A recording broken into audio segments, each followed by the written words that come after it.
ሰላም የኪድዚ ፋሚሊ እንዴት ናችሁ? እስከዛሬ ድረስ የሰራኋቸውን የዲኤልኤስ ቱቶሪያል ቪዲዮዎች ካላያችሁ አሁን ስክሪኑ ላይ የምታዩት ፕሌሊስት ውስጥ ገብታችሁ ከፓርቷን ጀምራችሁ አንድ ባንድ ይዩት። ለዚህ ቻናል አዲስ ከሆናችሁ ይህንን ቪዲዮ ከመጀመሪያው እንዳትጀምሩት፣ መጀመሪያ ከፓርቷን ጀምራችሁ ሲመቻችሁ ብታዩት ይሻላል። ከመጀመሪያው ከፓርቷን ጀምራችሁ ስትከታተሉ ለነበራችሁ ተመልካቾች ግን ዛሬ ደግሞ ፓርት 3 ይዤላችሁ መጥቻለሁ። የዛሬው የፓርት 3 ዋና ትኩረታችን የሚሆነው ደግሞ ስኳድ ማክሲንግ እና አንዳንድ ኤጀንት ኦፕኒንግ ይሆናል ማለት ነው። እንግዲህ ይህንን ቪዲዮ የቀረጽኩት 15 ቀን አካባቢ ነበር። ነገር ግን በብዙ ምክንያቶች እና በጊዜ ወደ እናንተ ለማድረስ አልቻልኩም።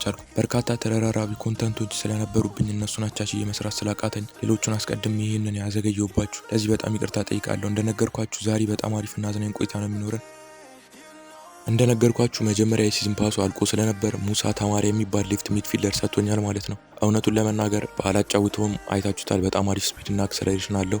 ከዛ በኋላ እነ ቫንዳይክን፣ ምባፔን፣ ሞድሪችን እና ሌሎችንም ተጫዋቾች ትሬን እያረኳቸው ነበር። እናንተስ ተጫዋቾቻችሁን በምን አይነት መንገድ ነው የምታሳድጉት? እኔ ማክስ በማደርግበት መንገድ ነው ወይስ የተለየ ሌላ ስልት ትጠቀማላችሁ? እኔ በዋነኝነት የምጠቀሙ ስልት ተጫዋቾችን እየገዛው በመሸጥ ገበያ ላይ ያሉትን 80 ሬትድ የሆኑ ሴንተር ባክ ወይም አታከሮች በ1690 ኮይን እየገዛው በእነሱ ማክስ ለማድረግ እሞክራለሁ። ከዛ በላይ ያሉትን መግዛት በጣም ኮይን ስለሚያባክን አብዛኛውን ጊዜ በ1690 የሚገኙትን 80 ሬትድ ተጫዋቾች ነው እየገዛው የምሸጥ። እውነቱን ለመናገር ዳይመንድ ለኮች እንድትጠቀሙ ያን ያህል አልመክራችሁ። ከዳይመንድ ይልቅ ይህንን የኮይን ስልት ብትጠቀሙት በጣም አሪፍ ነው ብዬ አስባለሁ። ዳይመንዳችሁን ትሬኒንግ ወይም ደግሞ ኮመርሻል ፋሲሊቲ ላይ ብታሳድጉት አሪፍ ነው ብዬ አስባለሁ። ለዚህ ደግሞ ዋናው የኮይን ማግኛ መፍትሄው ከጨዋታ በኋላ የሚመጡትን የቦነስ ኮይን አድቨርታይዝመንት ማስታወቂያዎችን እስከ መጨረሻው እያያችሁ ኮይናችሁን ማከማቸት ነው። እና እንዴት አያችሁት የኔ ማክሲንግ አደራረግ? ሀሳባችሁን ኮመንት ላይ ጻፉ። በመቀጠል ደግሞ የዛሬው ቪዲዮአችን ዋና ትኩረት ስኳድ ማክሲንግ ላይ ስለሆነ እና በሰፊው ተጫዋቾችን ማክስ የምናደርግበት ሂደት የምናይ በመሆኑ ብዙም ያን ያህል አዲስ የተለየ አሰራር ባይኖርም ስኳዱ ማክስ ሲደረግና ሲስተካከሉ አብራችሁ እስከ መጨረሻው ቆዩ። በነገራችን ላይ በመሀል አንድ ነገር ላንሳላችሁ። አዲስ ስለመጡት ካልሲሮስ ካርዶች ምን እንደተሰማችሁ ሀሳባችሁን ኮመንት ላይ ብታካፍሉኝ ደስ ይለኛል።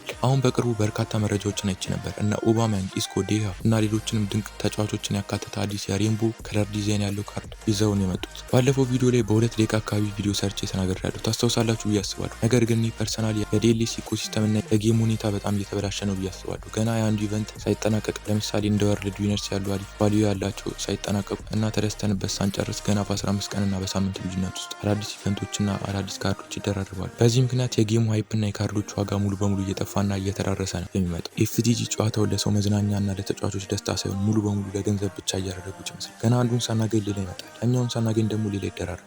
እናንተስ በእነዚህ አዳዲስ ካርዶች እና በጌሙ ሁኔታ ምን አስተያየት አላችሁ? ሀሳባችሁን ኮሜንት ላይ ያስቀምጡልኝ። በተጨማሪም በዝውውር መስኮት ወይም ደግሞ በትራንስፈር ዊንዶስ ላይ አሁን አዳዲስ በርካታ ተጫዋቾች ገብተዋል። አንዳንዶቹ ደግሞ ከጨዋታው እየወጡ ይገኛሉ። ለምሳሌ እነ ዲዮማንዲ እና የባርሴሎና ካሪም አዴሚ ወደ ጨዋታው ሲገቡ፣ በሌላ በኩል ደግሞ እነ ሌዋንዶቭስኪ እና አንቷን ግሪዝማን ያሉ ታላላቅ ተጫዋቾች ከጨዋታው እየወጡ ነው። እነዚህን ሁሉ መረጃዎችና የደረጃ ለውጦች እያንዳንዱን ተጫዋቾች በቪዲዮ ውስጥ አንድ ባንድ ለመዘርዘር በጣም ረጅም ሰዓት ስለሚወስድ ለእኔም ቢሆን የኤዲቲንግ ስራው በጣም ስለሚከብድና ሁለቱንም አቻች ለመስራት ስለሚያስቸግረኝ በየቀኑ በዩቲዩብ ኮሚኒቲ ፖስትስ ላይ በዝርዝር እጽፍላችኋለሁ። እዛ ላይ ለአንድ ተጫዋች አንድ ቀን እየሰጠው በጥልቀት መረጃዎችን የማስቀምጥላችሁ ነው። እስካሁን የሌዋና የግሪዚን በዝርዝር ጽፌላችኋለሁ። ዛሬ ደግሞ ሌላ አዲስ መረጃ ፖስትላችኋለሁ። ስለዚህ ቪዲዮ ላይ ብቻ ሳታተኩሩ የቻናሌን ፖስት ስታብ ሁልጊዜ እየገባችሁ ተከታተሉ። በመጨረሻ ደግሞ በጣም ያሳስበኝን ነገር ግልጽ ላደርግላችሁ። በየቀኑ ጥራት ያላቸውን አሪፍ ቪዲዮዎችን ለመስራትና እስከዛሬ ጥረቴ ውጤት ለማምጣት ከፍተኛ መስዋዕትነት እየከፈልኩኝ። ነገር ግን በአሁኑ ወቅት የቻናሌ ቪው እና አጠቃላይ አናሊቲክስ በጣም እየወረደብኛል። አብዛኞቹ በቅርቡ የለቀኳቸው ቪዲዮዎች ከ100 እና ከ200 ቪው አልፈው መሄድ አልቻሉም።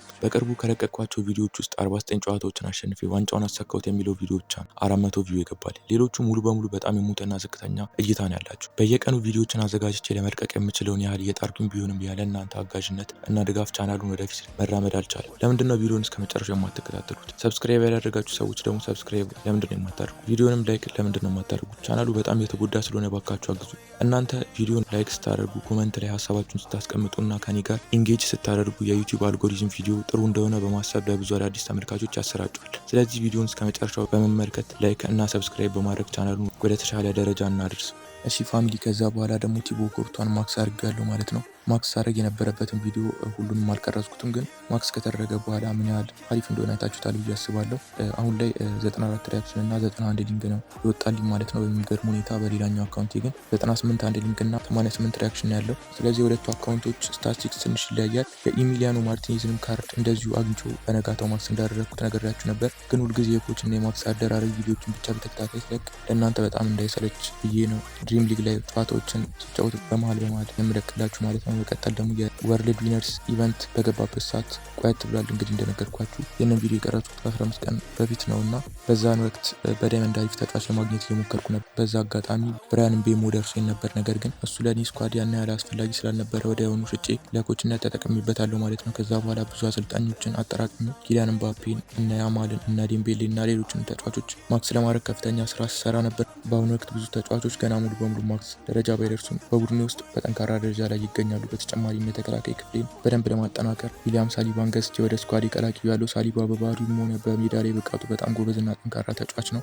እንዲሁም ትናንትና የፒኤፍኤ አዋርድ ወይም ደግሞ የአመቱ ምርጥ ተጫዋቾች ሽልማት ስከታተል ነበር። በዘንድሮ ዓመት የአርሰናል ተጫዋቾች በፒኤፍኤ ቲም ኦፍ ዘ የር ስኳድ ውስጥ ሊጉን በከፍተኛ ደረጃ ዶሚኔት አድርጎት ነበር። ታውቃላችሁ እናንተ እንደ ዴቪድ ራያ፣ ዴክላን ራይስ፣ ዊሊያም ሳሊባ እና ጋብሪኤል ማጋሌሽ ያሉ አብዛኞቹ የአርሰናል ተጫዋቾች ናቸው። በምርጥ 11 ውስጥ የተካተቱት የጨዋታው አዘጋጆች ኤፍቲጂ የተጫዋቾችን የዴሌስ ሬቲንግ ሲወስን የእውነተኛውን ዓለም የእግር ኳስ ፐርፎርማንሳቸውን ተመልክተው ስለሆነ የሳሊባ ብቃት ወደፊትም በዴሌስ ውስጥ የበለጠ ሊያድግ እንደሚችል እርግጠኛ መሆን እንችላለን። ስለዚህ እሱን ገዝቼ ወደ ቡድኔ መቀላቀል ለተከላካይ ክፍሌ በጣም ትክክለኛ ውሳኔ ነው ብዬ አስባለሁ። እሺ ከዛ በኋላ ደግሞ የሲዝን ፓሱን አጠናቅቄ ስለነበር አንድ ሬር ኤጀንት ሰጥቶኝ ነበር። ኤጀንቱን ስከፍተው ደግሞ ያገኘሁት የሊቨርፑልን አማካይ ዋታሩ ኢንዶ ነበረ። እንደሚታወቀው እንደነ ሰን ሂንግሚን እና ኪሜንጂ ያሉ ተጫዋቾች ጨምሮ በዴሌስ ላይም ሆነ በእውነተኛው የእግር ኳስ ዓለም እንደነዚህ አይነት የኤዥያ ተጫዋቾች በብዛት አይገኙም። በተለይ ከጃፓን እና ከደቡብ ኮሪያ የሚወጡት ተጫዋቾች ቁጥራቸው ጥቂት ቢሆንም በሜዳ ላይ የሚያሳዩት የፍጥነት የስታሚና እና የቴክኒክ ፐርፎርማንስ ግን በጣም ደስ የሚለው። ኢንዶም ቢሆን በሊቨርፑልም ሆነ በብሔራዊ ቡድኑ በጣም ጠንካራና አሪፍ ተጫዋች ነው። ሆኖም ግን ለእኔ ስኳድ ያን ያህል አስፈላጊ ባለመሆኑ እሱንም ሽጬ ተጨማሪ ኮቾችን አጠራቅሜበታለሁ ማለት ነው። በእነዚህ ያጠራቀምኳቸው ኮቾች አማካኝነት ደግሞ እነ ላሚን ያማልን፣ ኦስማን ዴምቤሌን እና ብዙ ተጫዋቾችን ማክስ ለማድረግ ከፍተኛ ስራ ሲሰራ ነበር። አይታችሁት ከሆነ ያማልና የዴምቤሌ ካርዶች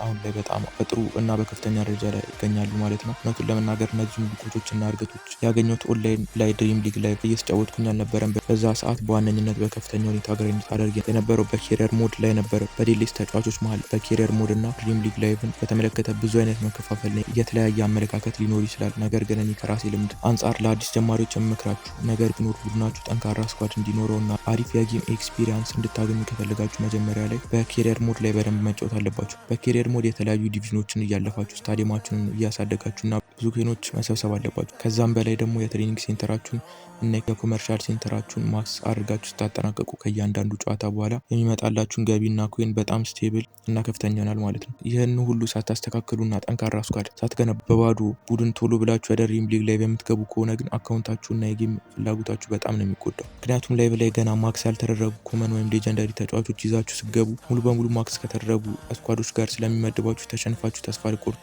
ትችላላችሁ። ስለዚህ እኔ በራሴ አስተሳሰብና ልምድ የምመክራችሁ መጀመሪያ ኬሪየር ሞድን ጨርሳችሁ ከተዘጋጃችሁ በኋላ ወደ ላይፍ እንድትሸጋገሩ ነው። እናንተስ በዚህ ሀሳቤ ላይ ምን ታስባላችሁ?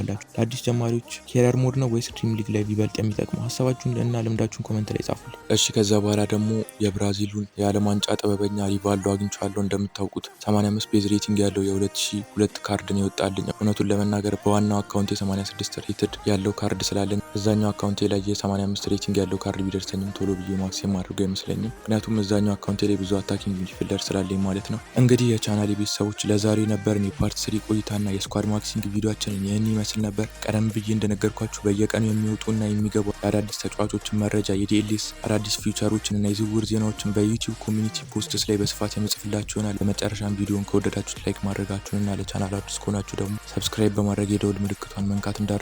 ቪዲዮን እስከ መጨረሻው ተከታትላችሁ ከጎኔ ስለቆማችሁ በጣም አመሰግናለሁ። በቀጣይ ቪዲዮ እስከምንገናኝ ድረስ ሰላም ሁኑልኝ። ቻው።